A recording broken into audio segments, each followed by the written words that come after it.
This episode of The Minimalists is brought to you by nobody, because advertisements suck. The Minimalists. Hello, everybody. Welcome to the Minimalist Podcast, where we discuss what it means to live a meaningful life with less. My name is Joshua Fields Milburn. And I'm Ryan Nicodemus, and together we are the Minimalists. Today, we're going to talk about hidden clutter. What do you have on you, Ryan? A face mask. Oh, yeah. That's not clutter. Well, let me ask you this, if you're listening to this. Have you minimized some of your stuff? Maybe recently, maybe over the last year, a couple years, or maybe you just saw lesses now and you're like, I've got to do that challenge right now. Maybe you've minimized some stuff, but now you realize that you have all kinds of hidden clutter in your life. Could be physical clutter, or maybe it's emotional clutter, psychological clutter, media clutter, relational clutter, career clutter, mental clutter, digital clutter. What about looking inside us, that internal clutter? You know, minimalism starts with the stuff, but then it goes way beyond that. When you and I talk about minimalism, Ryan, we're talking about living an intentional life, a meaningful life with less. It's not a life with nothing. But when we start clearing the external clutter, we realize that our material possessions are a physical manifestation of what's going on inside us. And so then we start dealing with all of that additional clutter. Now, Ryan, you and I recently have been talking about how the solution is the problem and prescriptions don't work. Now, what we mean by that is there are a lot of nuances. And so Ryan and I don't like to prescribe one-size-fits-all things. But when it comes to clutter, this is one of those areas where the how-tos can be really helpful. Yeah. Right? Because it's a basic mechanical thing. I think we all know fundamentally how to declutter. But if you want to do it a little more efficiently, then following in the footsteps of someone who has decluttered in the past and sort of taking some of their rules to heart, applying it to your own life, that can really help. Yeah. We've got this essay on our website called How to Let Go of Possessions. If you're on our email list, you've probably seen it. But I thought this would be a great way to start this podcast episode, Ryan, because it's really short and it really describes Ryan's and my process. It's not saying this is what you should do. It's simply saying, here's one way to let go. Our possessions possess us. This is how we let go. If a thing stops adding value, sell it. If it doesn't sell in a week, lower the price. If it doesn't sell in 30 days, donate it. If a donation place doesn't accept it, recycle it. If it can't be recycled, trash it as a last resort. Once we let go, we're able to move on. Makes me think of how we get questions about, I can't get rid of my stuff because I have to throw it away and it's going into a landfill and I don't want to hurt the environment. And I just think about, well, if it's in a landfill, it's going to decompose. Even if it's like a plastic or whatever, something that decomposes, it takes 500 years to decompose. It's going to decompose faster in the landfill than it is in your house. Right. And taking up all that extra space. So and as soon as you bought that product, you've already hurt the environment. Yeah. And so what we're talking about when we're talking about letting go, we're talking about letting go intentionally, not letting go of everything, but questioning these items. And then we have a whole process there of letting go, trying to sell it. If it doesn't sell in a week, lower the price. If you can't sell it in 30 days, then you donate it, right? Now, I did this especially when I was trying to get out of debt, Ryan. When I first started decluttering, that 8-month process of letting go, Craigslist and eBay became my best friend because I was so jealous. It was temporary, Ryan. It was a little fling. It won't happen again. I know you thought about me the whole time. I wish I could sell these on Nicodemus, but anyway, I was trying to get out of debt, and so I would sell anything that was over $20, and so you can figure out what that threshold, what's appropriate for you, especially if you have debt. But the key was still getting rid of it. Well, I put this up here. It's $35, but no one's bought it in 7 months. Well, no. This putting a deadline on there for me forced me to move in that direction. Now, Ryan, when we're talking about clutter, let's talk about clutter because we're talking about hidden clutter today. Another essay on our website called What is Clutter? Our clutter isn't relegated only to material things. We clutter our lives with destructive relationships, careers, obligations, rituals, busyness, minutia, news, media, politics, gossip, drama, rumors. We clutter our attention with glowing screens. We clutter our creativity with distractions. We clutter our free time with trivialities. We clutter our desires with attachments. Our lives are brimming with existential clutter, emotional clutter, mental clutter, spiritual clutter, so much so that it's hard to distinguish what is clutter and what is not. We are stressed out, overwhelmed, and anxious because we filled our lives with disorder, chaos. There is another way, though. Look at an object, a commitment, a habit. Does it bring tranquility or increase your well-being? If not, let it go. Not an easy path, but a simple one. So I think that question will really be the foundation for this episode and the subsequent Maximal episode. Does it bring tranquility or increase your well-being? And if so, why would you? You definitely don't want to get rid of it, right? Yeah. There are a lot of things you own, Ryan, that add immense value to your life. Yeah, a lot of important things. And minimalists don't get rid of important things. Right, and because you would be depriving yourself. Yeah. And of course, you would just replace it then a week or a month or whatever later because you're like, I don't want to deprive myself of this. I remember when we first came up with the minimalists.com and our boss called me in his office. We were like having our weekly one-on-one. And he was like, oh, I saw your minimalist stuff. He's like, you're not a minimalist. You snowboard and all that crap that comes with your snowboarding. And you can't call yourself a minimalist. And I was like, I can't? Oh, no, maybe he's right.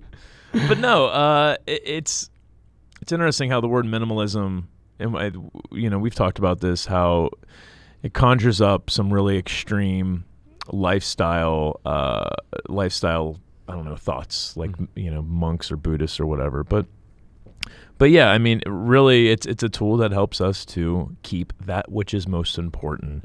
And by the way, that snowboard thing, if he were to say that to me, he would actually be right. Because if I was holding on to your snowboard and snowboard equipment, but I tried it once, didn't really like it, but, I'll hold on to it just in case. Right. Then, of course, that wouldn't be a minimalist decision. Because it'd be clinging to something that is actually getting in the way, not bringing tranquility, not serving my well-being. I have a few examples here, Ryan. Since we've had a lot of folks doing the Less is Now challenge this month. By the way, a new month is right around the corner. We also call it the 30-day minimalism game. Same thing. You can find details at theminimalists.com/game. It's free to play. You can even download a free calendar over there and join tens of thousands of people who are sharing it with the hashtag Less is Now or hashtag Men's Game. That's the old one, MINSGAME. Ryan, here is something that blew my mind. So this is from minimalist.org. Minimalist.org is a 100 meetup groups that we have in 100 different cities. A lot of them are meeting online now for obvious reasons. But also, if we're not in one of those 100 cities, we have the online city. Yeah. For anyone around the world, even Antarctica. Everywhere except Saskatchewan. It's just not available there. Sorry, Saskatchewan. Oh, my goodness. We're still trying to get there, though. Oh, man. One day they'll get internet.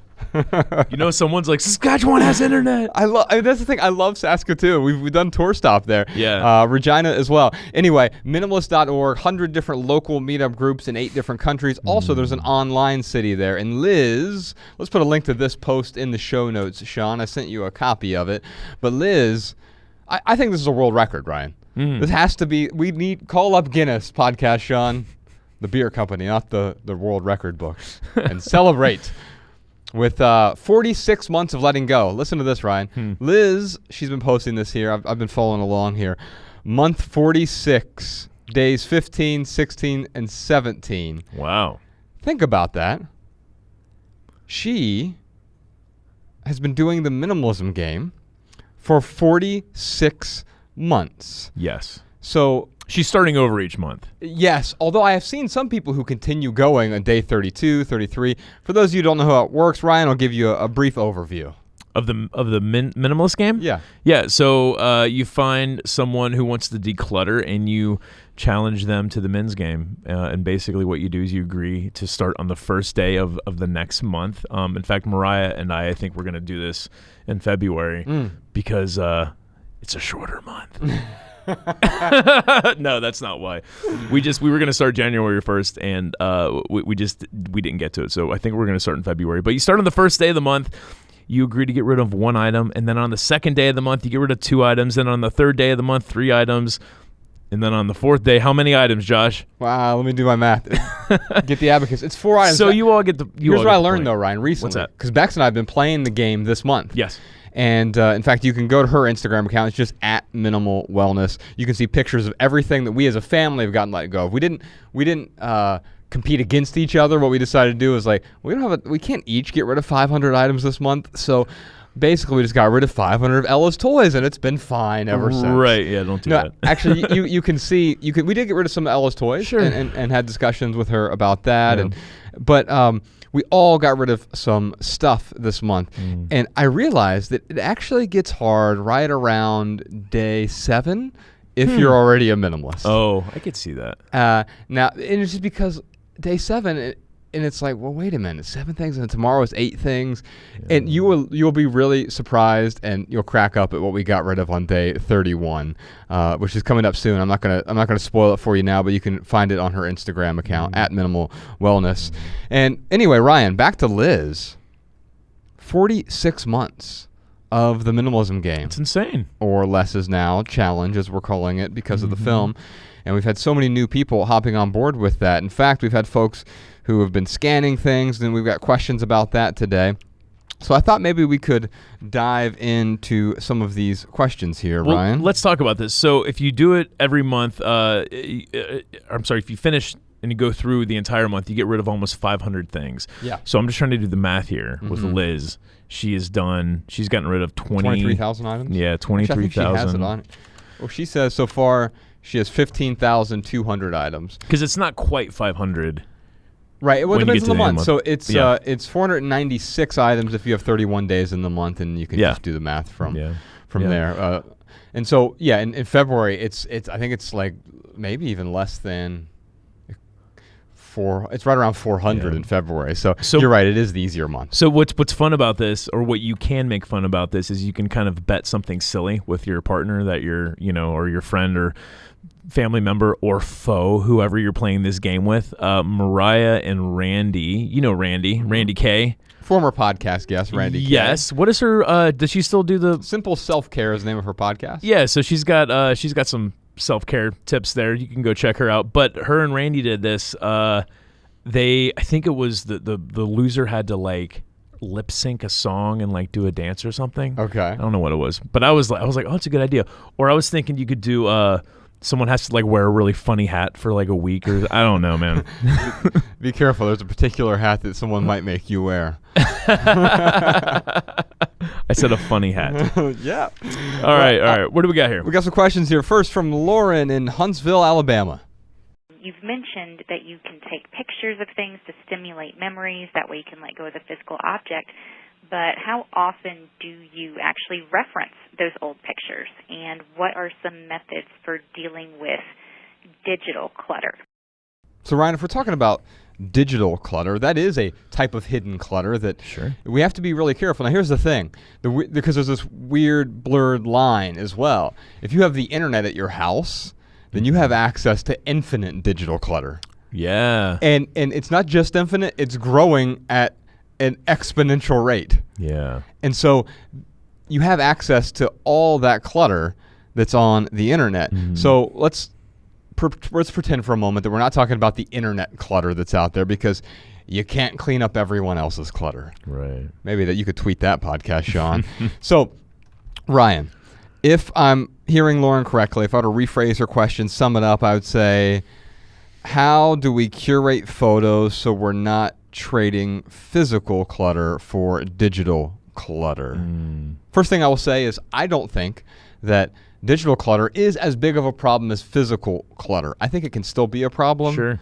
But overall, if you have a giant warehouse full of stuff, or a hard drive full of digital stuff, which is going to be more burdensome for you. Right. Now, you might say, well, because of it's OCD that I have or whatever, the digital stuff, okay, then fine. Then it's a bigger problem for you, not for me to judge, right? Mm-hmm. Yeah. And so when I look at the physical clutter, I do see it as a bigger problem. It weighs us down literally and figuratively. The sort of, it creates psychological clutter in our minds. Yeah.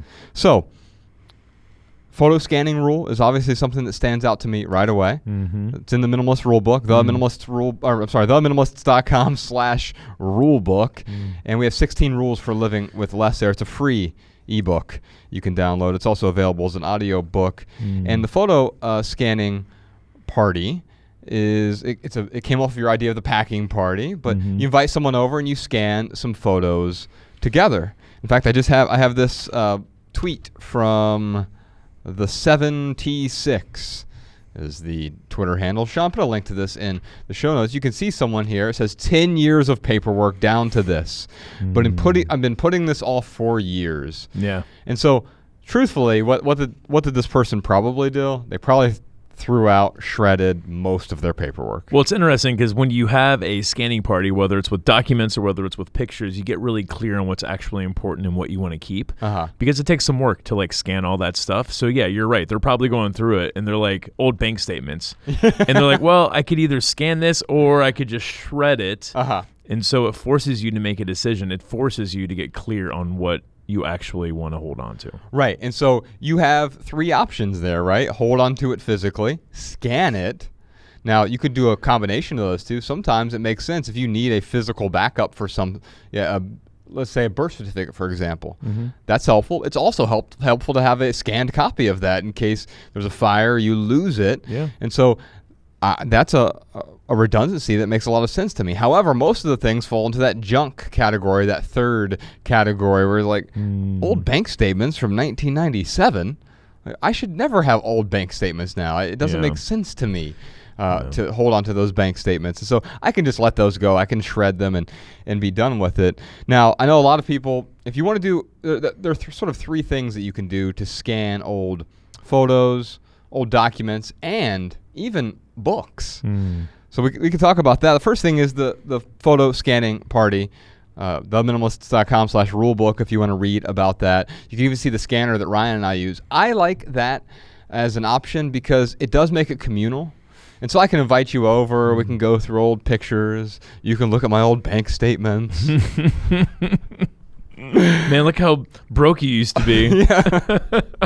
Josh, how did you make it this long? Oh my goodness. The second option is you can you can send your photos off somewhere. So there are a bunch of places. In fact, I found this article with like the top 10 places. Sean, if you can put a link to that in the show notes.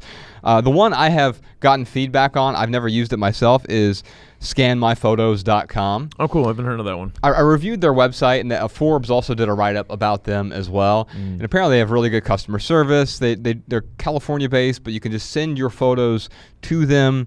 You can also send some documents and things to them, and then they will scan all of them, and they'll send it back to you. They'll even do like photo albums if you want to do that.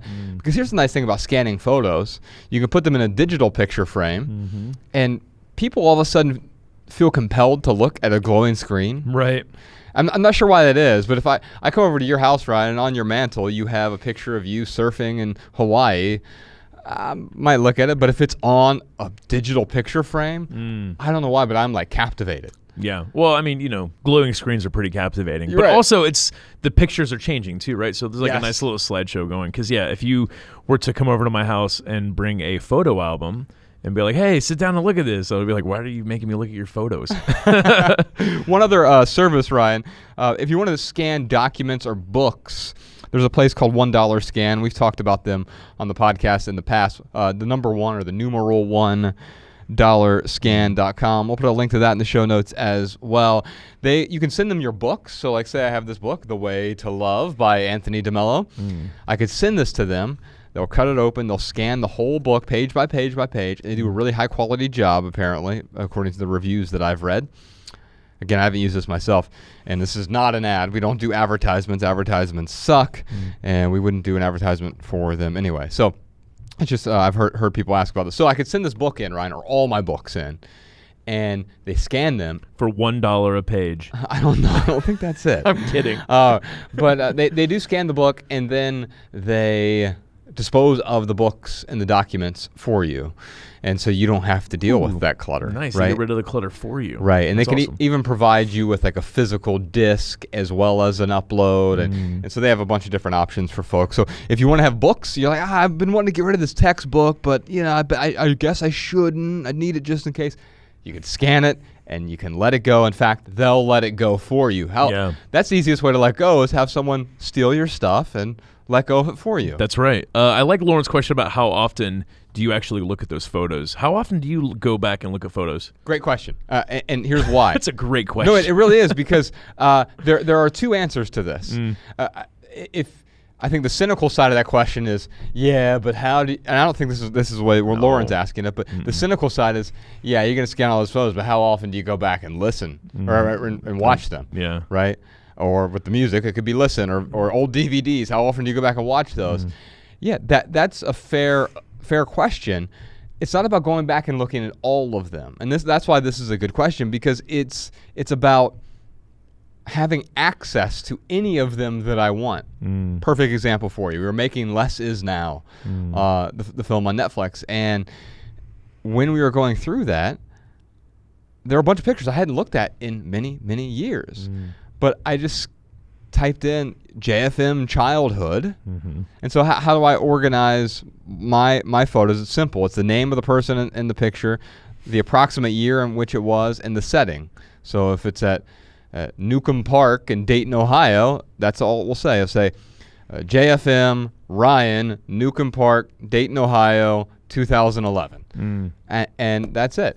And it makes it imminently searchable so that I don't have to worry about going back and looking at them, but I have access to them if and when I need them. But it's a fair question, because the truth is there are a lot of them I won't ever go back and look at, and that's okay too. Yeah. It's interesting. On my iPhone, again, not an advertisement, they have this program which is a little scary, but it's kind of awesome. They basically do facial recognition, and they will create albums for you based on who you're with in pictures. Yeah, I have that turned off, but Bex has been using that.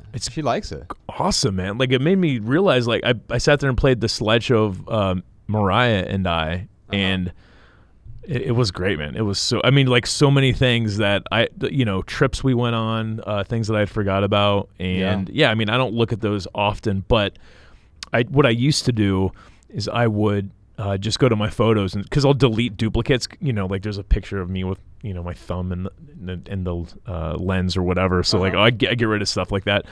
But what's nice is when I'm going through curating those photos, I can go back and kind of look at these moments, and they're great. Like, there's a lot of memories getting triggered, and helps me remember all these trips we've been on. And it's amazing, because the memories are not in the things, they are in us, but these pictures like trigger memories that I had would not have thought about otherwise. Yeah, and I remember when I was getting rid of my mom's stuff, I took pictures of a lot of her items, right? So that I could trigger those memories that have been inside me all along. The memories are not in those things, as Ryan just said, but those things can be triggers. But the photos, there's an occasional exception, I'm sure, about the tactileness or whatever, but not really. Like, if we're honest with ourselves, we look at ourselves in the mirror and say, do I really need the tactile experience of her 800-pound armoire? No, I can take a picture of it. Now I have access to that trigger for the memories that are inside me.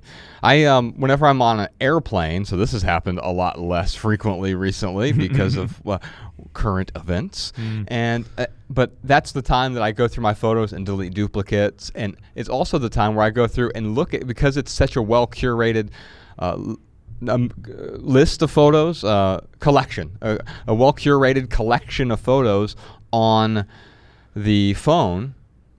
I am able to go through them and say, oh, look at that cute picture of Ella. Oh my God, it was a year ago, but she seems so much smaller, whatever. And as I'm going through that, now I need a new trigger now, right? Because I don't get on airplanes anymore, so it needs to be. I don't know what it needs to be yet. Maybe let me know. Comment on YouTube. Let me know what a good trigger is to go through my photo album. Is it the first of the month? Is it whenever I change my air filter to my air conditioner? What is the trigger? Let us know on YouTube. YouTube comments, youtube.com/the Minimalists. Lauren, let's get you a copy of that minimalist rule book. theminimalists.com/rulebook. If you want the audiobook version, we'll send you that one, or the ebook version is free over there on the website. Zach in New York City has a question for us. I've been listening to your podcast, and it's really been interesting. And I've heard you talk about a lot of things, but a lot of things are for people who are older and moved out and out of college or getting a job. But I'm only 17, and I'm really interested in learning more about this. So do you have any advice for anyone as young as 16 or 17 and want to declutter and make their lives more simpler? Oh, man. Could you imagine having this mentality at 16 or 17 years old? Like the things I could have avoided, like getting into debt, like chasing the wrong things. It's interesting that if I could give, like, let's say you could give your 16-year-old self one piece of advice. For me, I think it would be getting clear on what my values are. And, those change over time. Certainly my values are different today than what they were at 16 or 17 years old. Especially the surface values and the structural values. Absolutely. But if I could have gotten clear on what those values were and went out of my way to deliberately take actions that are in alignment with those values, I think I would have been so much better off. And I think he's doing the right thing by, listening to, of course he's doing the right thing by listening to our podcast, but no, just going out and, we didn't have podcasts available when we were, that age. No. But how cool is it that he can go and listen to us? He can go and listen to someone like Dave Ramsey or, whoever that he can kind of look up to and get their recipe for living. I wish I would have had that at 17, man. So what advice would you give your 16 or 17-year-old self if you could give yourself only one piece of advice? Yeah. I wouldn't give him any advice, but I would observe something in front of him that would help him get a deeper understanding. So whether it's Zach or it is my younger self, the observation about the values, Ryan, I think is spot on, because what we're really talking about here isn't the clutter. It's understanding what leads to the clutter, right? And so, of course, there are some sort of pithy things that I could say, like something about clutter is avoided by leaving it at the store, or the best way to declutter is to leave the junk at the store. That's the pithy answer for you. But I think we can understand that intellectually, right? But when we understand that in the heart, viscerally understand it, the only way to do that is to understand what is behind the clutter. And it's almost always about some form of inadequacy. We talk about filling the void, right? Well, there is no void.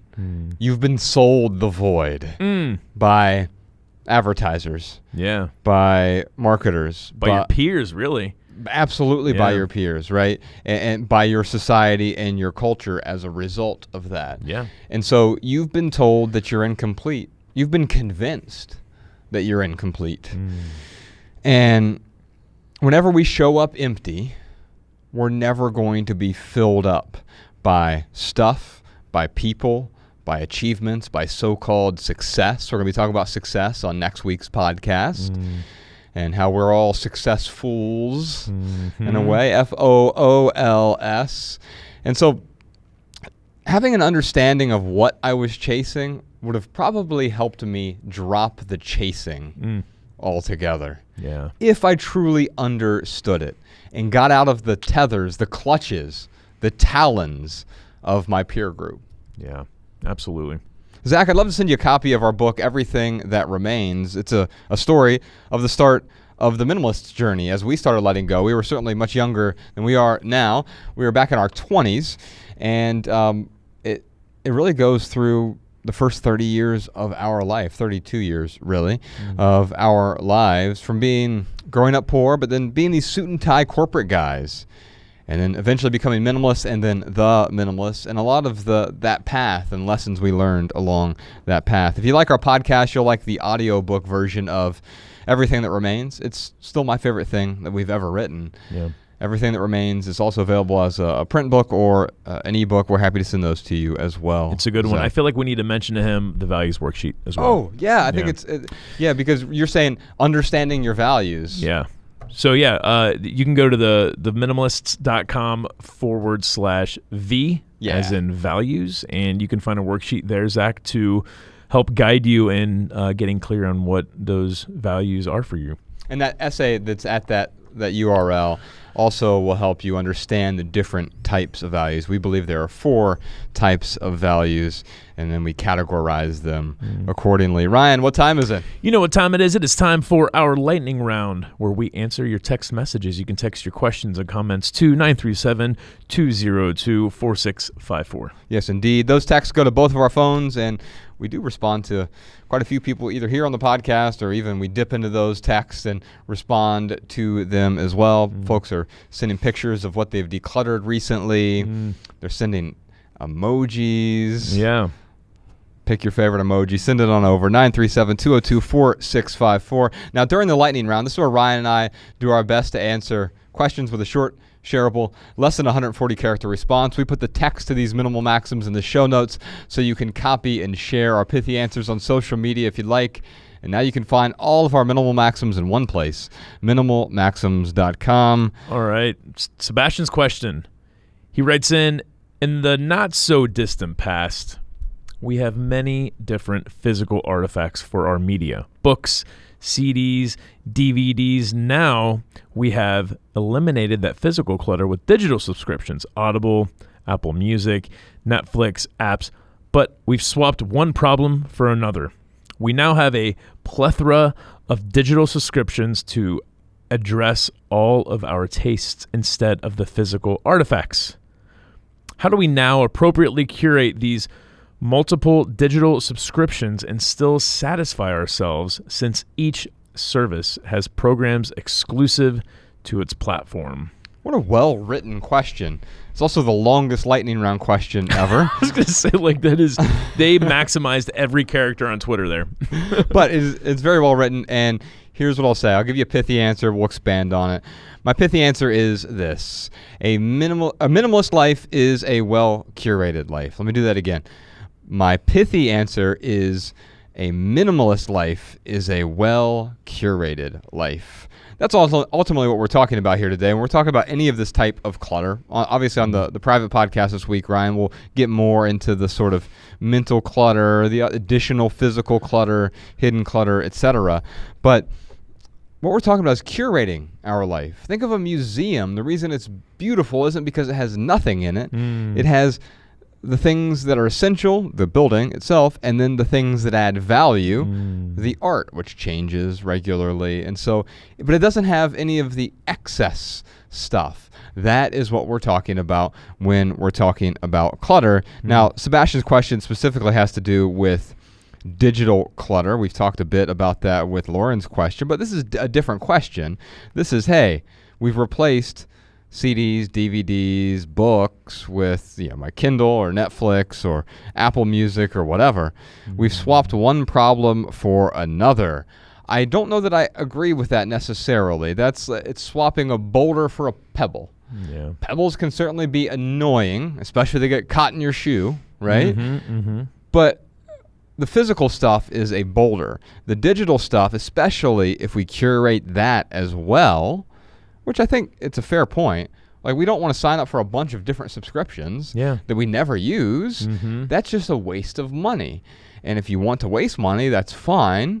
But I don't see the reasoning behind that. In fact, on the private podcast this week, Ryan, I'm going to talk to you about I'm going to give you a list of all the things I just unsubscribed to this past weekend. And because you're going to be asking me some questions about the news and stuff. So anyway, there was one last word that stood out to me in Sebastian's question. In that last sentence, he said, how do we appropriately curate these multiple digital subscriptions and still satisfy ourselves, since each service has programs exclusive to its platform? Well-written question. And what I'll say is, most of the things that we think are satisfying are not nourishing, right? Yeah. And so am I being nourished by this? Is it actually increasing my well-being, or is it only bringing me pleasure? Yeah.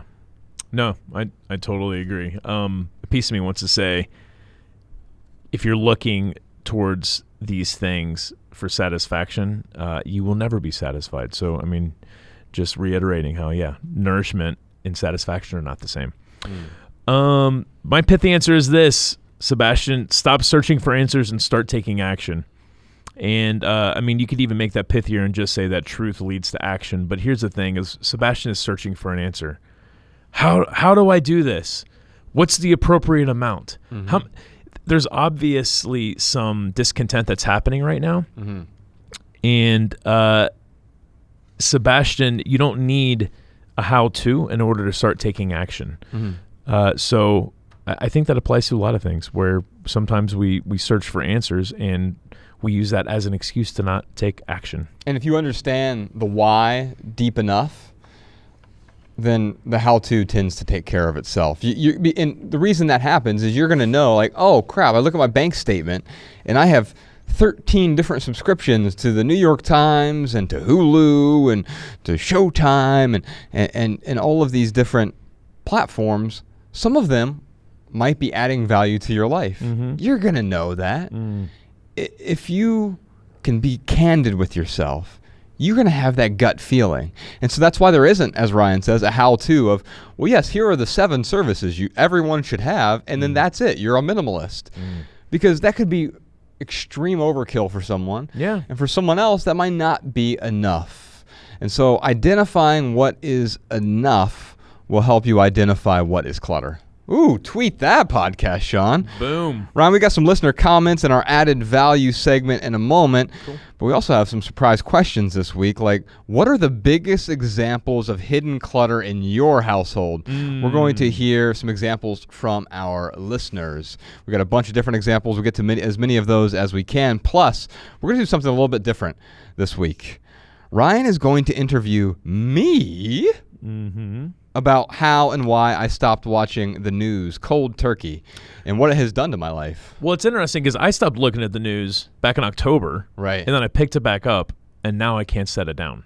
Like, well, I shouldn't say I can't. It's more difficult for me to set it down now than what it was in October, right, when I set it down. And so it's going to be a broader conversation than just the news. It'll start with the news media, but then I think it'll go into really this.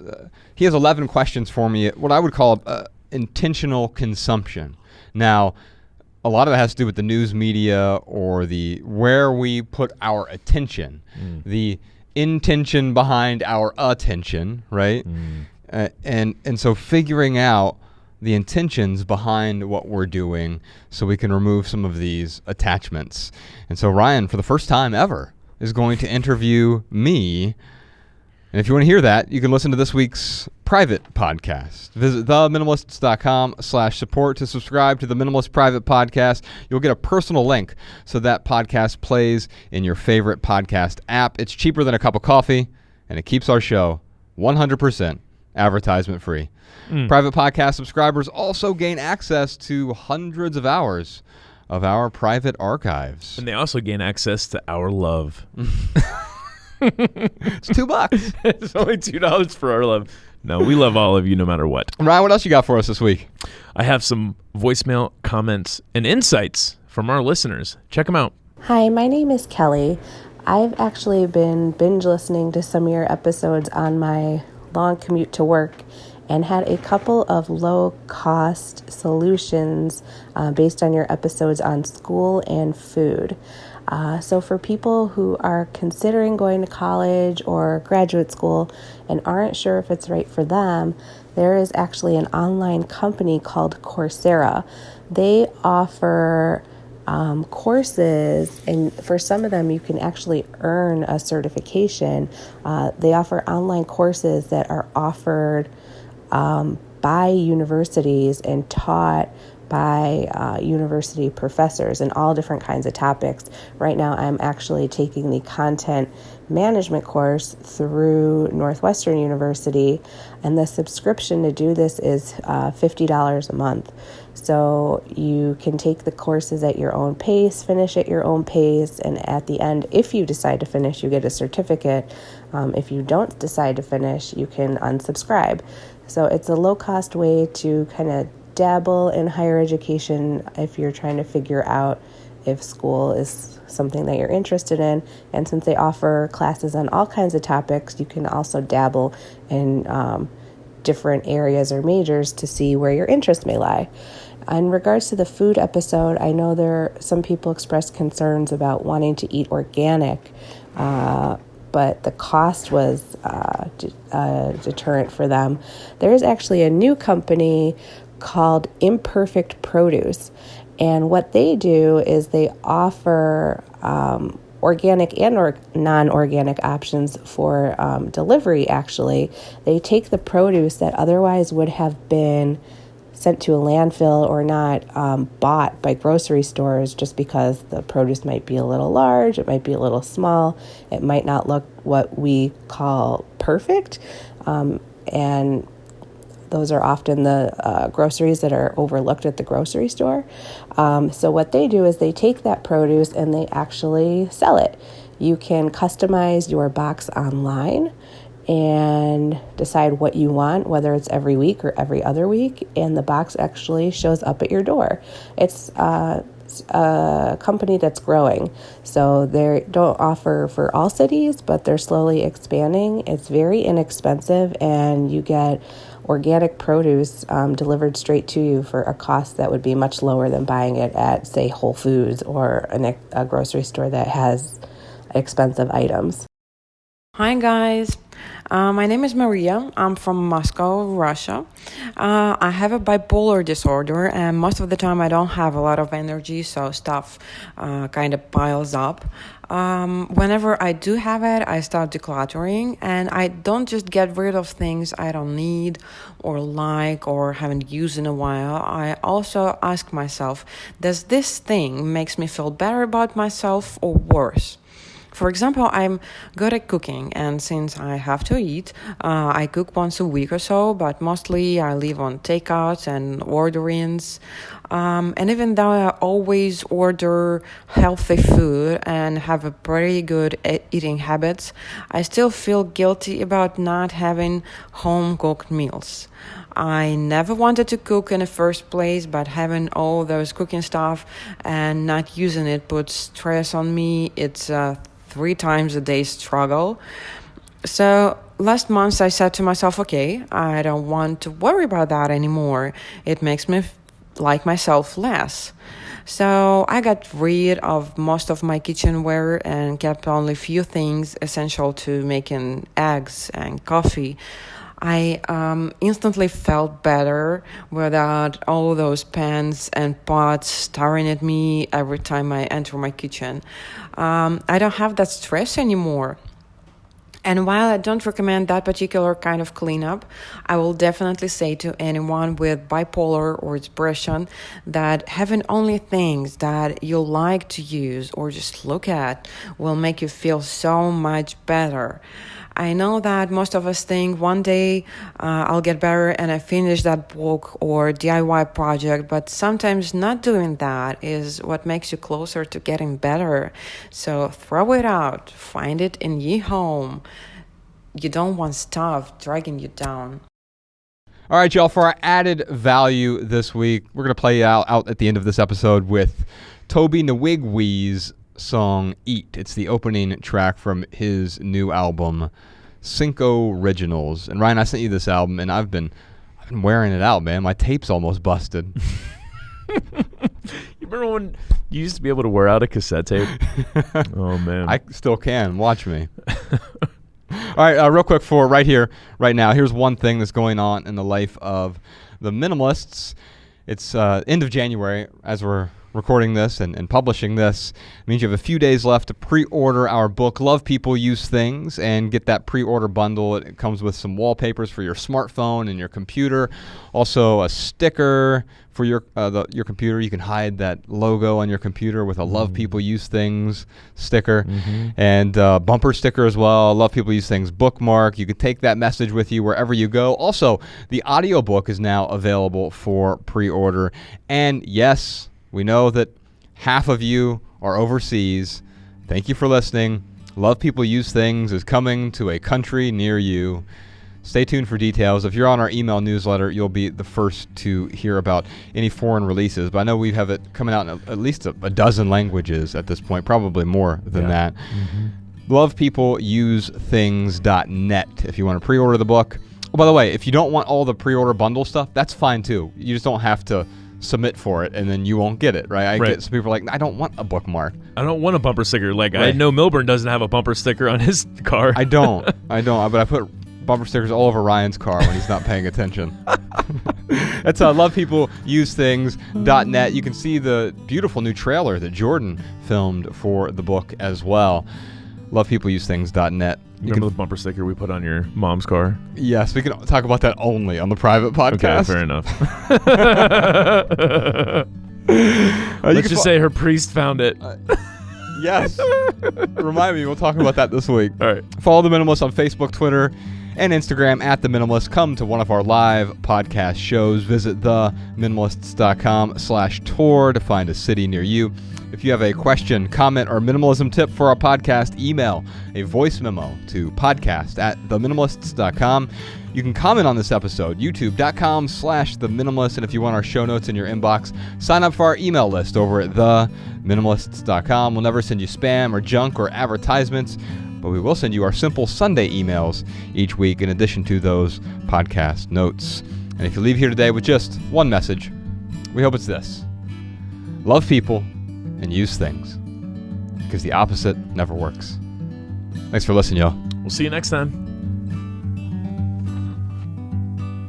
Every little thing you think that you need, every little thing you think that you need, every little thing that's just feeding your greed. Oh, I bet that you'd be fine without it.